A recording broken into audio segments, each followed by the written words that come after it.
오늘은 사순절 5번째 주일입니다. 여호와 군대 대장의 답변과 순종이라고 하는 제목으로 말씀을 선포하겠습니다. 지금 우리가 살아가고 있는 이 지구촌에는 30여 건의 크고 작은 전쟁이 하루에도 일어나고 있습니다. 종족 간, 민족 간의 분쟁, 그리고 종교 분쟁, 경제적인 문제로 싸움을 하기도 하고 물 때문에 전쟁이 일어나기도 합니다. 우리의 일상을 돌아봐도 날마다 이기는 삶과 지는 삶이 반복됩니다. 정치하는 사람들은 정권을 잡기 위하여서 정치 싸움을 합니다. 장사하는 사람들은 돈 벌기 위해서 저마다 경쟁합니다. 학문을 하는 사람들도 다른 사람들보다 더 높은 지식을 소유하기 위해서 안간 힘을 씁니다. 우리 자녀들도 자기가 목표로 한 대학에 들어가기 위해서 몸부림을 치는데 입시 전쟁이라 표현합니다. 마찬가지로 우리 그리스도인들은 영적 전쟁을 치르는 영적인 군인들입니다. 세상에서 치러지는 많은 전쟁도 이겨야 되지만 영적 전쟁에서 승리하는 것이야말로 더더욱 중요합니다. 지난 2주간 동안 우리는 여호수아 5장의 말씀을 함께 나누었습니다. 요단강 건너 길갈에 진을 치고 여리고성을 점령하기 위하여서 싸움을 준비해야 하는 이스라엘 백성들에게 하나님께서 할례를 행하라, 그리고 유월절을 지켜라 라고 하셨습니다. 전쟁을 앞에 두고 있는데 남자들은 회복하는데 며칠씩 걸리는 할례를 순종함으로 행합니다. 여자들은 일주일씩 걸리는 유월절 잔치 준비를 위해서 누룩 없는 빵을 만드는데 수고를 다 기울입니다. 당시 상황으로 도무지 이해가 되지 않습니다. 그럼에도 불구하고 말씀에 순종해야 하나님의 뜻이 이루어지는 것을 알기 때문에 출애굽 2세들은 그 말씀 그대로 순종했습니다. 오늘 본문은 여호수아가 하나님 말씀에 순종하여 할례를 행하고 유월절을 지킨 이후에 아마도 여리고성을 돌아보고 있었던 것 같습니다. 하나님 말씀에 순종하기는 했지만은 이제 여리고성 같은 난공불락의 성을 어떻게 공략해야 될지 아마 지도자로서 답답하지 않았을까요? 여호수아가 여리고성에 가까이 왔을 때에 당황스러운 일이 일어났습니다. 한 남자가 칼을 빼어들고 여호수아 앞에 서 있는 것 아니겠습니까? 13절입니다. 여호수아가 여리고에 가까이 이르렀을 때에 눈을 들어본즉 한 사람이 칼을 빼어 손에 들고 마주서 있는지라. 여호수아가 나가서 그에게 묻되 너는 우리를 위하느냐 우리의 적들을 위하느냐 하니. 자, 여호와의 군대 대장의 첫 번째 답변입니다. 나는 여호와의 군대 대장으로 지금 왔느니라 했습니다. 14절 말씀입니다. 그가 이르되 아니라 나는 여호와의 군대 대장으로 지금 왔느니라 하는지라. 칼을 빼어 손에 든 사람을 보고 여호수아가 얼마나 놀랐을까요? 그리고 그런 용기를 내어서 너는 우리를 위하느냐 적군을 위하느냐, 적군이냐 악군이냐 그것을 묻고 있는 것입니다. 이것이 보통 사람들의 심리입니다. 저 사람이 나를 위하는지 남을 위하는지 우리 편인지 다른 사람 편인지 나를 좋아하는지 아닌지 먼저 따지는 것이 보통 사람들의 심리입니다. 직장에서도 아파트에서도 심지어 교회 안에서도 마찬가지입니다. 우리가 편을 확인하고 편 가르는 것 뭐 다 나쁜 것은 아니겠습니다만은 잘못된 생각으로 잘못된 판단으로 사람을 대하는 일이 생길 수 있기 때문에 이거 조심해야 된다는 겁니다. 신원을 알 수 없었던 그 사람이 아주 아리송하면서도 의미심장한 대답을 합니다. 아니라 나는 여호와의 군대 대장으로 지금 왔느니라. 나는 너희 편도 아니고 저쪽 편도 아니다. 나는 군대 대장이다. 누가 가나안 땅을 허락하셨습니까? 여호와입니다. 여호와의 군대 대장이라면 당연히 나는 하나님의 택한 백성 이스라엘 백성들을 위하여 왔느니라 그렇게 이야기해야 그게 옳은 것 아니겠습니까? 누가 그 땅을 취하라 명령하셨습니까? 여호와입니다. 그렇다면 이 전쟁은 누구에게 속한 겁니까? 여호와께 속한 것입니다. 따라서 이 전쟁에 참전하고 있는 이스라엘을 하나님께서 편들어 주셔야 되는 것, 그거 당연하지 않습니까? 그런데 큰 전쟁을 앞두고 있는 여호수아에게 네 편도 아니고 저쪽 편도 아니다.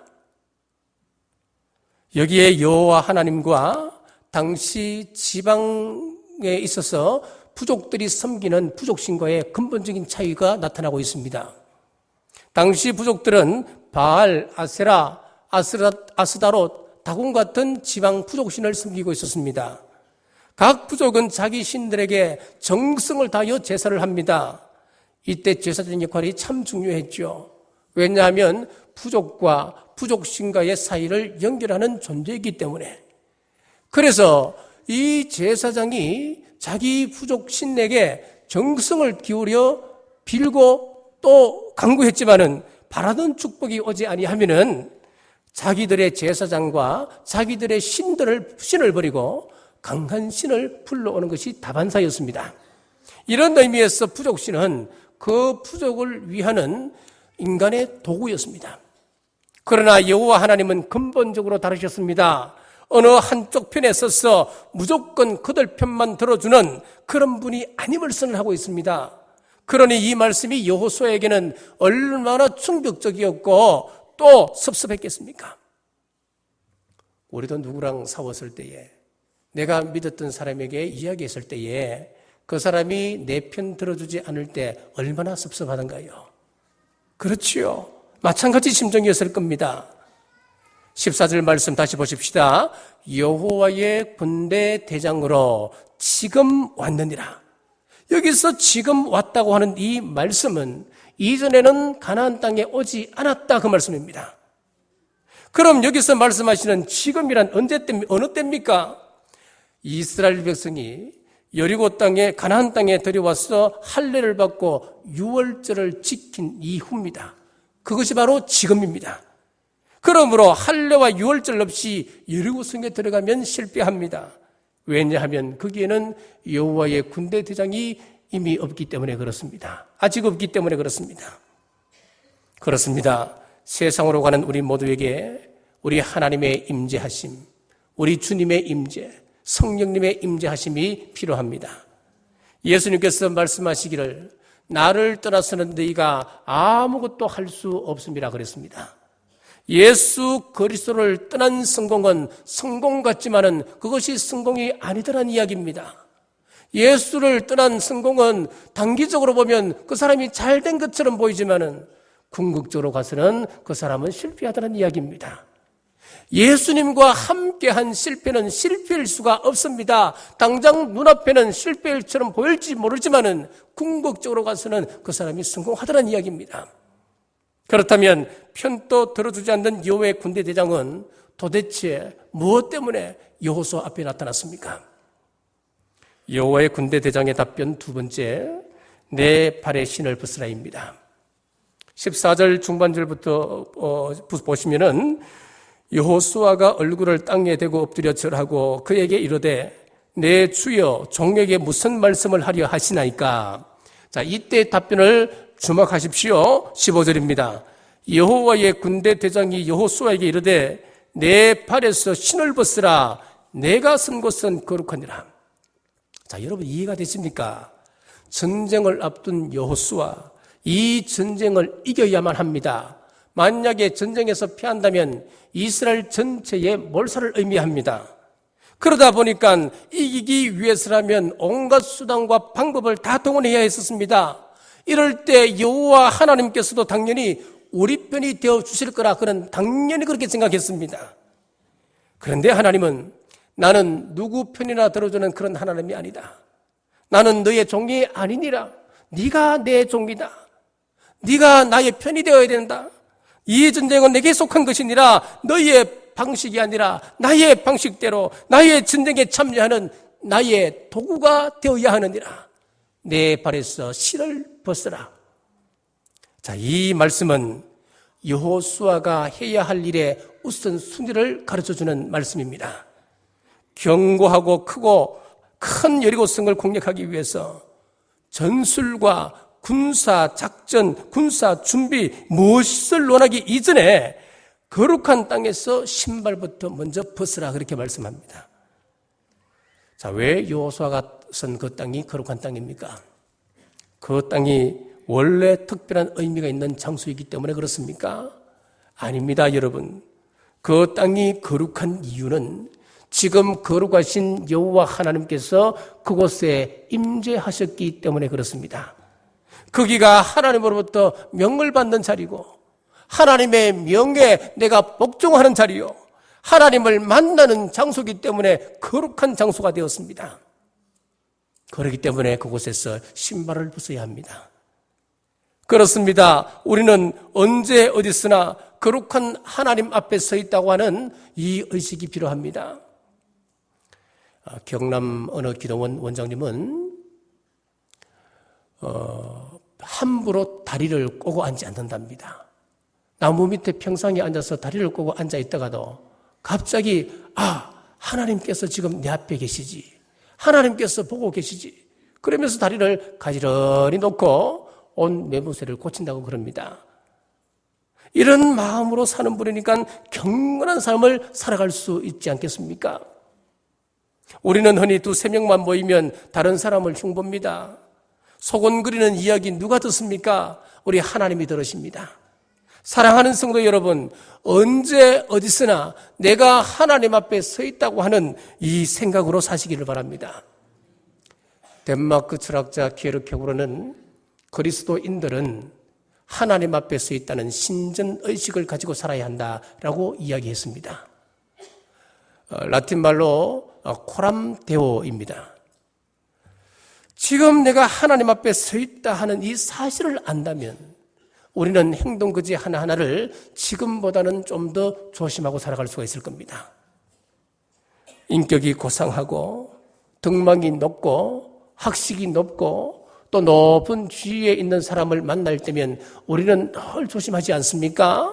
그런 사람을 만날 때는 조심하면서 우주 만물을 지으신 하나님, 만왕의 왕 되신 우리 예수님께서 내 앞에 계신데 우리가 그것을 의식하고 살지 못하기 때문에 사람이 보이지 아니하면은 우리는 함부로 우리는 행동하고 함부로 말하게끔 되어 있다는 거예요.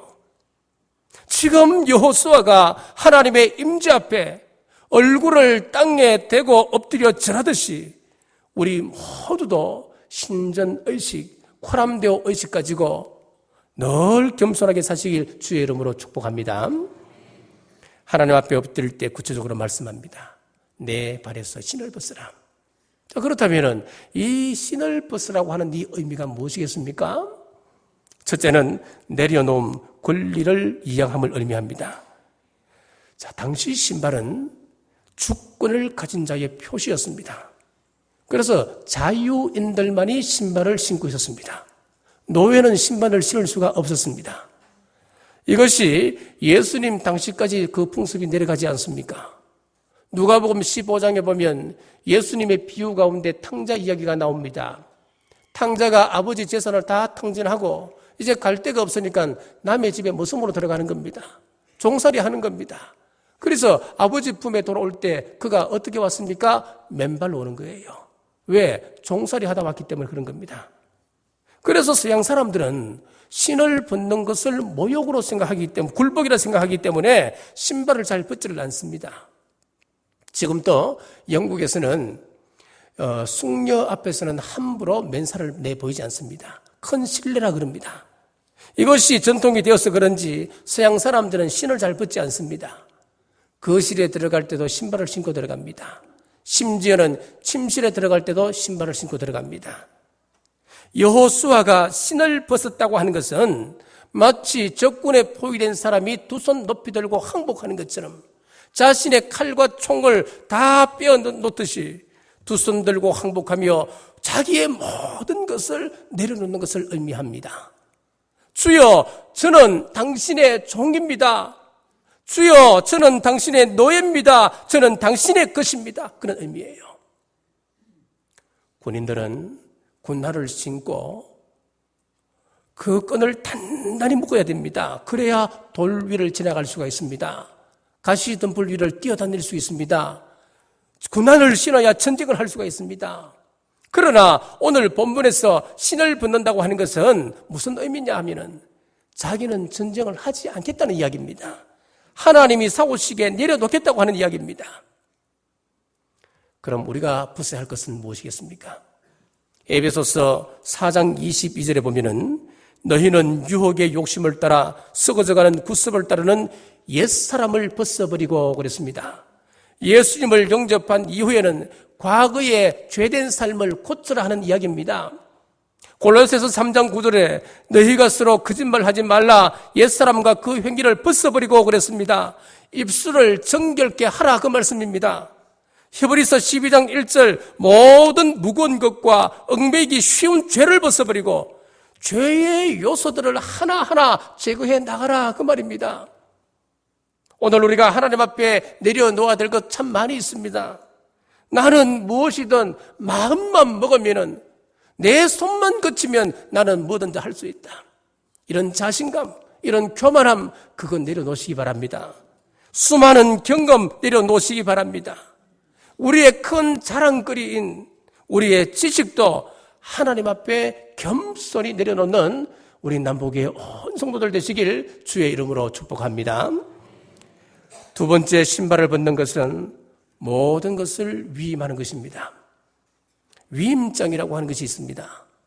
내 모든 것을 상대방에게 넘겨줄 때 우리는 위임장을 서게 되고 거기에는 자신의 도장을 찍게 되어 있지요. 신을 벗는다고 하는 것은 나의 고난을 상대방에게 전부 다 이양하는 것을 이야기합니다. 룻기 4장 7절에 보면 옛적 이스라엘 중에는 모든 것을 무르거나 교환하는 일을 확정하기 위하여 사람이 그의 신을 벗어 그의 이웃에게 주더니 이것이 이스라엘 중에 정명하는 전례가 된지라. 이 말은 무슨 말입니까? 하나님께서 모세에게 사명을 부여하실 때에 하나님께서 모세에게 가장 먼저 하신 말씀이 네 발에서 신을 벗으라 그랬습니다. 오늘 여호수아가 여리고성을 점령하기 이전에 하나님께서 가장 먼저 하신 말씀이 여호수아야 네 발에서 신을 벗으라 그랬습니다. 신을 벗는다고 하는 것은 나에게 모든 것을 위임하라 그런 뜻입니다. 그래서 신을 벗어서 다른 사람에게 주게 되면은 신을 받은 사람은 모든 고난을 받게 됩니다. 보아스는 신발을 던져 자신의 권리를 스스로 포기했던 한 친족으로부터 룻을 아내로 맞이하게 되는 이야기가 룻기서 이야기 아닙니까? 자, 이렇게 여호수아가 여호와의 군대 대장 앞에 신을 벗는 것은 이제 가나안 땅을 정복하기 위해서 싸우는 모든 고난을 하나님께 위임하겠습니다. 그런 뜻입니다. 우리 예수님께서도 겟세마네 동산에서 기도하실 때에 내 원대로 마옵시고 아버지의 뜻대로 하옵소서 자신의 신발을 벗어드립니다. 나의 모든 고난을 하나님께 위임해드리겠습니다. 그리고는 십자가 위에서 보혈을 흘리시고 죽어가시는 것입니다. 그렇습니다. 하나님이 우리에게 주신 약속과 이 비전을 성취해 나갈 때에 우리 힘으로 나갈 때는 성공 같지만은 결국은 실패합니다. 하나님 앞에 내 모략도, 내 경험도, 내 지식도, 내 재능도 겸손하게 위임하는 여러분 되시길 주의 이름으로 축복합니다. 신발을 벗는 것 세 번째는 내 것 포기하고 다시 이력서를 쓰라는 말입니다. 자, 이력서라고 하는 말을 한문으로 풀어보면은 밟을 이자, 걸어올 역자, 걸서자입니다. 그러니까 자기 발로 어떻게 세상을 살아왔는가, 그 사람의 발자취를 적는 것이 바로 이력서입니다.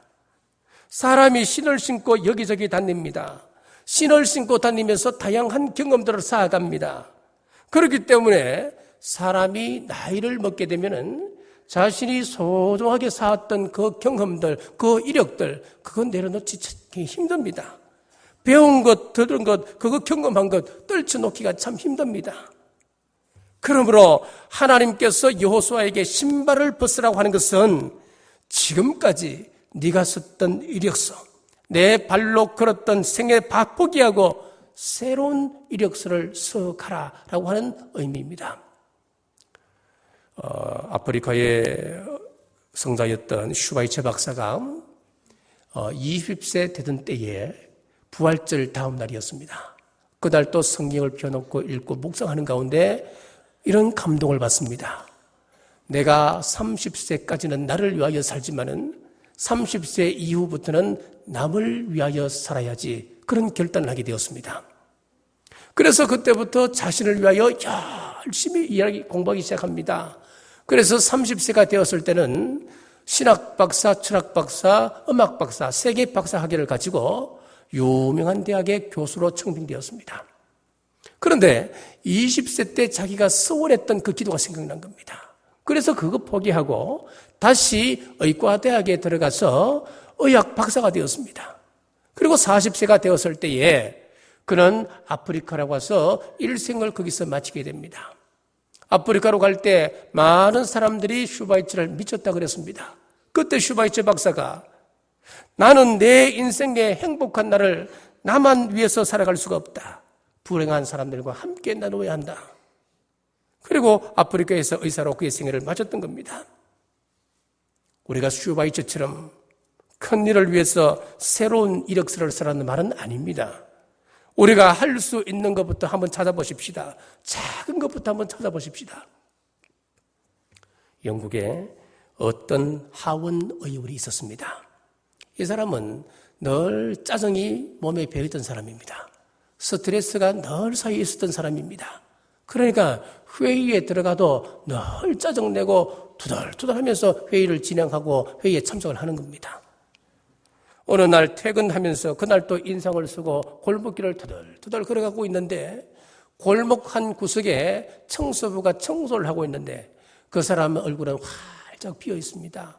노래하면서 휘바람을 불면서 청소하고 있는데 그 모습이 너무너무 신기한 겁니다. 그래서 이 하원 의원이 그 청소부를 찾아가서 아니 당신은 청소하면서 뭐가 그래 좋습니까? 그랬더니 이 사람이 하는 이야기가 하나님이 창조한 아름다운 이 세계 한 모퉁이를 내가 쓸고 있다. 하나님의 일을 하고 있는 내가 얼마나 보람되고 감사한 일입니까? 그렇게 이야기하는 거예요. 그래서 이 하원 의원이 그 말에 감동하고 자신도 짜증 부리지 말고 기쁨으로 새로운 이력서를 써가기로 작정을 했다는 거예요. 우리가 길거리에서 청소를 하든 식당에서 음식을 만들든 다림질을 하든 학교에서 아이들을 가르치든 무슨 일을 하든지 작은 일에서부터 우리의 이력서를 새롭게 쓰기로 하십시다. 여러분, 이 일은 힘든 일이 아닙니다. 우리의 결단만 있으면 가능합니다. 세상의 자랑 내려놓고 과거에 실패했던 경력들 다 내려놓고 청소부가 사명감을 가지고 기쁨으로 청소하듯이 하나님의 자녀로 새로운 이력서를 쓰시길 주님의 이름으로 축복합니다. 마지막 세 번째 여호수아의 순종입니다. 15절 하반절에 여호수아가 그대로 행하니라. 하나님의 종들의 실력이 무엇인 줄 아십니까? 학력입니까? 우리의 지식입니까? 우리의 좋은 백그라운드입니까? 아닙니다, 여러분. 주의 종들의 실력은 순종입니다. 하나님의 뜻을 분별하고 거기에 순종하는 사람을 하나님께서 들어서십니다. 출애굽기 3장 11절에 내가 누구기에 바로에게 가며 이스라엘 자손을 애굽에서 인도하여 내리까? 라고 하는 모세의 물음에 우리 하나님께서 대답하십니다. 내가 반드시 너와 함께 있으리라. 여러분, 저와 여러분이 어떤 존재인 줄 아십니까? 하나님께서 함께하는 존재입니다. 역사의 주인이 함께하는 위대한 존재가 저와 여러분들입니다. 그렇기 때문에 주님 말씀하시면 순종은 당연한 것입니다. 자, 이스라엘 네게브 사막에서 있었던 실화입니다. 약 20여 명의 이스라엘 군인들이 네게브에서 진을 지키고 있었습니다. 그런데 그때 이집트 3개 대대, 그러니까 한 1,500여 명 가까운 군사가 이 진지를 습격을 하게 되었습니다. 20명이 1,500명을 어떻게 상대할 수 있겠습니까? 도저히 불가능한 겁니다. 20여 명의 이 진지 지키는 이스라엘 군인들이 나머지 한 명이 남더라도 우리는 이 진지를 지키자, 끝까지 싸우자, 서로 이렇게 결단을 하고 그 진지를 지키고 열심히 싸우고 있는 거예요. 그런데 기적이 일어났습니다. 한참을 싸우고 있는데 이집트 2개 대대가 뒤로 물러가고 1개 대대가 무장 해제하고 총을 다 던지고 손 들고 항복하는 거예요. 그래서 그 사람들 포로로 다 잡아서 이제 진지를 지나가고 있는데 진지를 보고 있던 한 이집트 군사가 이렇게 이야기를 합니다. 다른 사람들은 다 어디 갔습니까? 그래서 이스라엘 군인이 무슨 소리 하냐고, 우리는 20명이 다다고, 아니 무슨 소리를 하냐고, 우리가 당신들과 함께 있는 중무장한 어마어마한 그런 사람들을 똑똑히 보았는데 그 사람들이 다 어디 갔냐고. 여러분, 하나님의 군대가 늘 우리를 호위하고 계신다, 이 사실을 믿으시기 바랍니다. 하나님께서 우리와 함께 있으리라 모세에게 약속하셨던 그 말씀, 우리 예수님께서도 분명히 말씀하시기를 너희와 항상 함께 있으리라 말씀하셨습니다. 하나님은 순종하여 사시는 나서는 사람을 홀로 두지 않습니다. 친히 함께 하십니다. 하나님이 함께 하시는 성도는 그 누구든 여호수아가 됩니다. 오늘 말씀을 듣고 내일이면 직장으로 여러분의 일터로 다 나가실 겁니다. 나가실 때 여러분 혼자 나가는 사람이 있고 하나님과 함께 나서는 사람이 있을 겁니다. 하나님과 함께 나서는 그 사람이 직장의 지도자가 됩니다. 오늘 말씀을 마치고 각자 처소로 여러분 가정으로 돌아갈 것입니다. 여러분 가정에 돌아가실 때에 여러분 스스로 혼자 가시는 분들이 있고 하나님과 함께 가시는 분이 있습니다. 하나님과 함께하는 그 사람이 그 가정의 지도자입니다. 조병화 시인이 쓴 의자라고 하는 시 중 한 구절입니다. 지금 어둠에쯤 아침을 몰고 오는 분이 계십니다. 그분을 위하여 묵은 네 의자를 비워드리지요. 내가 지키고 있는 네 자리, 남에게 내주는 것 어려운 일입니다. 내 자존심이 거부합니다. 내 명료욕이 그걸 가로막고 있습니다. 그래서 자리를 내어놓는 것 참 힘든 일입니다. 만약 여호수아가 하나님께 주의권을 양도하지 아니하고 여리고성을 쳐 들어갔다면 이스라엘은 시초부터 실패의 길을 걸었을 것입니다. 그러나 하나님께 자신의 권리를 이양하고 난 이후에 하나님의 방법으로, 기이한 방법으로 여리고성을 무너뜨리시는 것입니다. 그러므로 인간의 이성으로 볼 때 우리 사리에 맞지 않는 것처럼 보여도 하나님의 명령이라면 그것을 순종하고 믿고 실행하시는 여러분 되시기를 바랍니다. 이슬람 교도들은 그들의 회당인 모스크에 들어갈 때는 그들의 신발을 벗습니다. 사마리아 사람들은 거리 심산에 올라갈 때면 신발을 벗습니다. 인도인들은 간디의 무덤에 들어갈 때 앞에 설 때는 그들의 신발을 벗습니다. 우리도 하나님 계신 곳에 신을 벗어야 됩니다.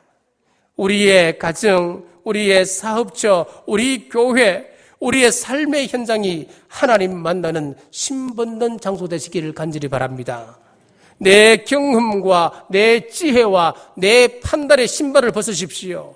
나의 삶의 주의권, 내 가정의 주의권, 일도의 주의권을 하나님 앞에 내려놓으시면은 우리의 대장 되신 예수님께서 우리 인생을 책임져 주실 줄 믿습니다.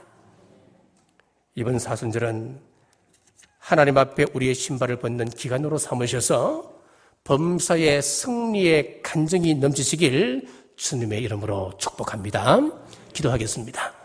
전능하신 아버지 하나님, 은혜와 사랑을 감사합니다. 사순절 기간을 보내며 여호수아 5장의 말씀을 나누었습니다.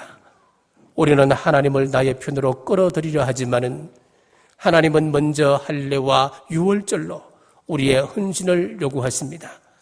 그리스도인의 표시를 요구할 때 순종하는 저희들 되게 하여 주시옵소서.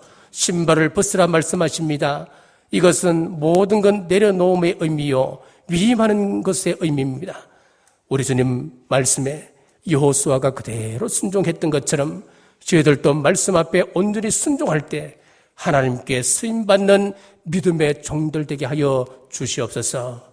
예수님 이름으로 간절히 기도드리옵나이다.